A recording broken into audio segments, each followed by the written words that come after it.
Okay. Many people dream of starting their own business. All of them realize, I guess, that it takes a lot of time, it takes hard work, it takes money for inventory.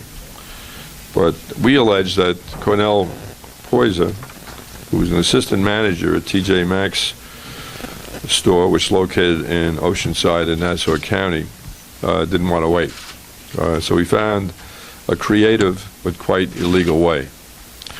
It is alleged that he opened up his own store in Brooklyn and stocked it with inventory that he stole from the Oceanside TJ Maxx outlet, which he managed. We allege that over time he systematically stole inventory by simply backing up his van at the loading dock of TJ Maxx, and after the store closed, and began removing whatever he wanted. And of course, examples of that here is displayed.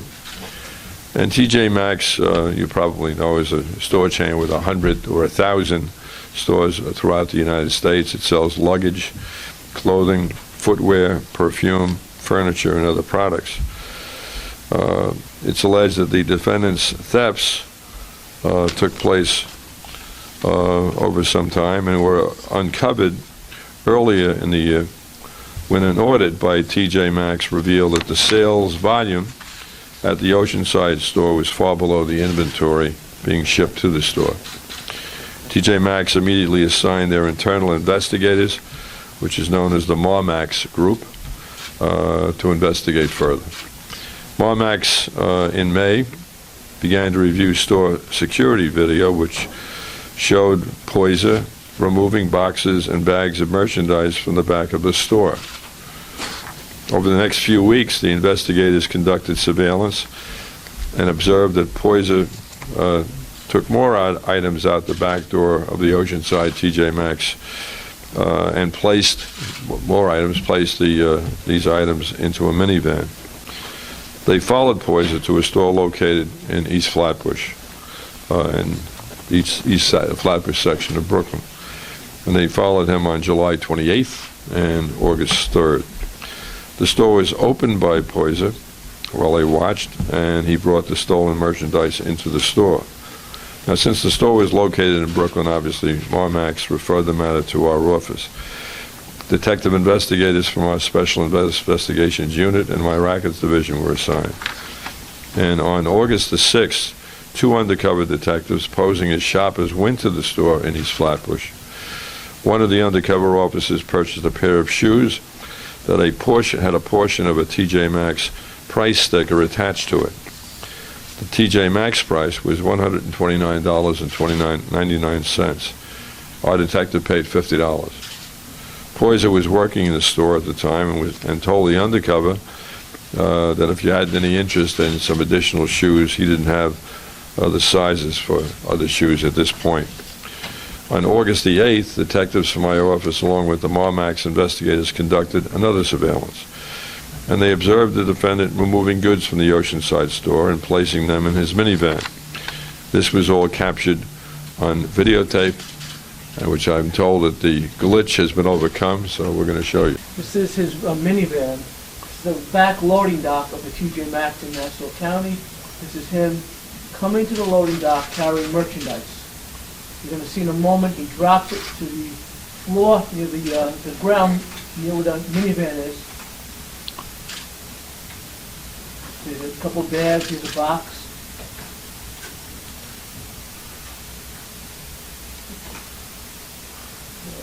Simply walks away. Now, shortly after this, what had happened was the investigators went up to the van and they saw that it was TJ Maxx merchandise. They eventually followed this van into Brooklyn, into the store where he was selling it.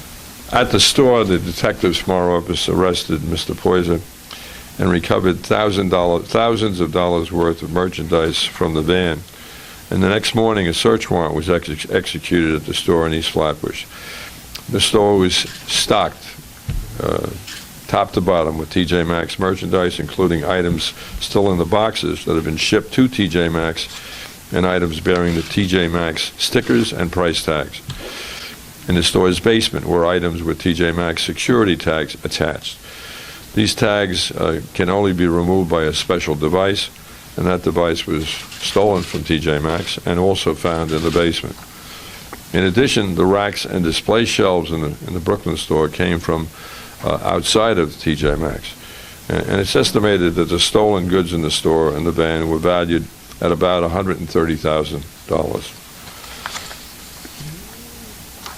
The investigation is continuing to determine whether or not they can identify or connect other thefts from the store over time. We will also look into whether the defendant paid sales tax on the items sold in the Brooklyn store. What the investigation has revealed so far is that there is no certificate of authority to collect sales tax filed by Mr. Poyser with the city, so it's unlikely that he has paid sales tax. He's been indicted on multiple counts of felonies, including grand larceny in the second degree. If he's convicted of any of these charges, he faces up to 15 years in jail. The folks who worked on this, of course, the chief of the Rackets Division, Michael Vecchione, the bureau chief, Joseph D. Benedetto, Joe Ponzi, the chief detective investigator, George Terra, the assistant chief investigator, Gregory DeBoer, the deputy chief investigator, William Petty, supervising detective investigator, Glenn Kenny, supervising detective investigator, and Stephanie Green Jones, detective investigator. We'll take questions if you have them. Yes, sir. You said $130,000 in the van and in the store. Right. Do you have any idea how much he successfully sold before? Well, right now, this is still, Go ahead. Go on. right now, this is still under investigation. We see some records from the store. We're going to examine those records. We're also going to look at the records from TJ Maxx and try to identify the shortfall. And we're also looking to other locations where he might still have goods. Was every piece of merchandise in the store from TJ Maxx, or was there other stuff there? It appeared as though everything in the store was from TJ Maxx. Now, the stuff upstairs, the tags were ripped off, but there was still some indicia, some markings or some tags that were TJ Maxx, and it seemed as though everything was from TJ Maxx. Even the racks that was, storing the clothing. How bold was this, in your opinion? Very bold. This is one of the more egregious crimes that I've investigated throughout the years. Did it appear that he was taking mostly the more expensive things that he could find so that he could get the bigger? It seemed that way, yes. Like, can you give me just an example of some of the more expensive items that you saw? Well, there were some Nike shoes, some dresses, some of the handbags here, the luggage, I believe Coach luggage, Michael Kors shoes, dresses. There's a lot. Anything that they sell, he's willing to steal, even furniture. Do you know how long he worked at this TJ Maxx? He started at this TJ Maxx in 2012. However, he worked at another TJ Maxx since '05. Is there any evidence that he was doing the same thing at that other store? That is under investigation right now.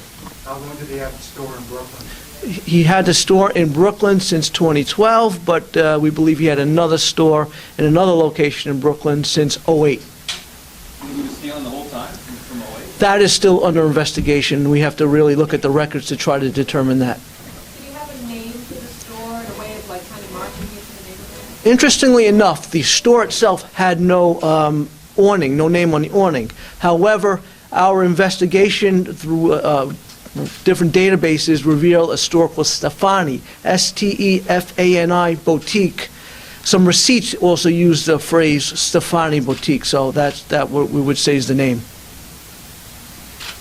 Clarification on the point of law, you said detectives purchased an item. Is that necessary for one of the charges, or? One of the charges is for criminal possession of stolen property of the shoes themselves, yes. And it was also part of, we were, before the search warrant, we wanted to also investigate, so that was another reason for making the purchase. But he appears to have done this all by himself. He had no help from anybody, or no one seemed to know about it. Right now, there's no indication that he's been working with anybody else. Was he the only salesperson in that store, or in general? I mean, I understand with the other companies. Which store? Talking about the store in Brooklyn? store. We know that there was at least a cashier there on the day that the undercover was inside. There's no indication that they had any clue No. No indication other than that they're employees, that they had any knowledge that it was stolen. We don't have any indication. That's it. Thank you. Names and spellings? My name, Joseph. We'll give you a copy of the roster, okay? Okay, All right, good. That's it. Thank you very much. Hey, guys. Good, Joe. Okay. Very good. Joe, you were great. Thank you very much. Thank you.